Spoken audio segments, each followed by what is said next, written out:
Okay, all right, let's go on to the second part of the game. So here I will say a statement, and then you will give a probability of that happening and just spend a couple of sentences explaining why you think so. Fine. Okay. The US will go into recession by 2020. 100% probability. Okay, I think the reason is pretty clear after listening to your speech. Yes, I mean, we are in a lengthy expansion already, far above the average expansion in the 20th century. And we have a lot of imbalances. And in my view, a recession is inevitable. But unlike central banks and some people, I don't regard recession as negative. You understand? It's like the human body. You also sleep at night. So an economy needs a resting period occasionally, and an economy through a recession will be energized. It's not something that has to be avoided at all costs. This is a market mechanism. Either we accept the market economy where prices go up and they go down, and when the economies expand and industries expand, then they overexpand and then they contract, or we don't. But in a market economy, I perceive recessions to be a necessary evil, or even a necessary desirable event, because it cleans out bad investments, it cleans out the system from bad companies. The European Union will break up by 2020. 80%. But this is now economically, probably it would break up. But as you know, Mr. Draghi has said, whatever it takes. And it's a political issue, and maybe they can hold it together. It's like we had Brexit. Whether they can really split from the EU or not is not 100% sure. There may be a lot of political obstacles to complete split from the EU. And the same, maybe some countries like Austria or so, they could split, or France or Italy, they could split from the EU. Whether in practice they will be able to do it entirely is not entirely clear to me. So gold prices will hit 5,000 per ounce in 2020. I think 60% probability, but I hate to put in a price. I think my projection is that it will go up against the loss of purchasing power of paper money.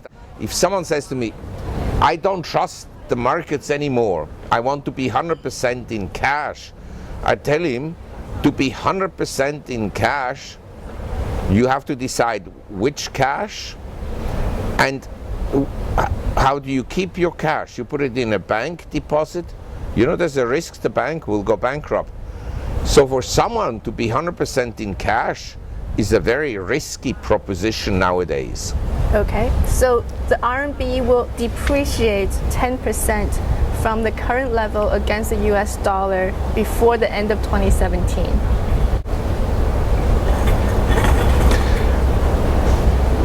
%20 probability, but I don't assign it a very high probability simply because, unlike other people, I'm not that bullish about the US dollar. Okay. You know, I don't see anything particularly good about the US economy that would, if you look at the US economy and the trade deficit in goods, it's still expanding. They haven't become more competitive. They still consume too much. I can say one thing about China. China is still, although wages are up substantially, it's still a very competitive country. Same for Korea and Japan in manufacturing. They're very competitive. So I don't see really a necessity for China to devalue substantially. That I don't see. Okay. A World War III before 2025. Probability. Under Trump, the probability of World War III is low.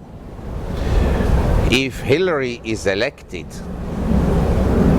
and don't forget, the neocons led by the Bush family are pro-Hillary. They prefer to have Hillary in the White House because they know they can manipulate her. They know that they made a deal with her. She does her social agenda in the US, and they, the neocons, basically take over foreign policy with people like Wolfowitz and so forth and so on. And then the pivot to Asia, which she launched, is more likely to become harsher and more unpleasant towards China. And the same in Ukraine. With Hillary, it's more likely that it would come to a conflict. If they start a conflict, I tell you, this time around the Chinese will react very much so. Because they can, they have now the power. Nowadays, an aircraft carrier is a sitting duck, ready to be shot down. So the probability you put on that? Under Clinton, I think there's an 80-90% probability. And for Trump? 20% maximum. A Mars colony before 2050. You know, we discovered America in 1492, and very little happened until the, say, 18th century. So even they can live in Mars. I don't think that there will be an economy anytime soon. Okay. But maybe some people will go on a holiday there. I mean, who knows? But I mean, it's not. It's from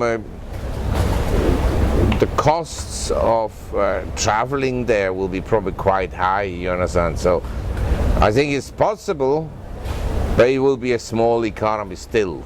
Okay.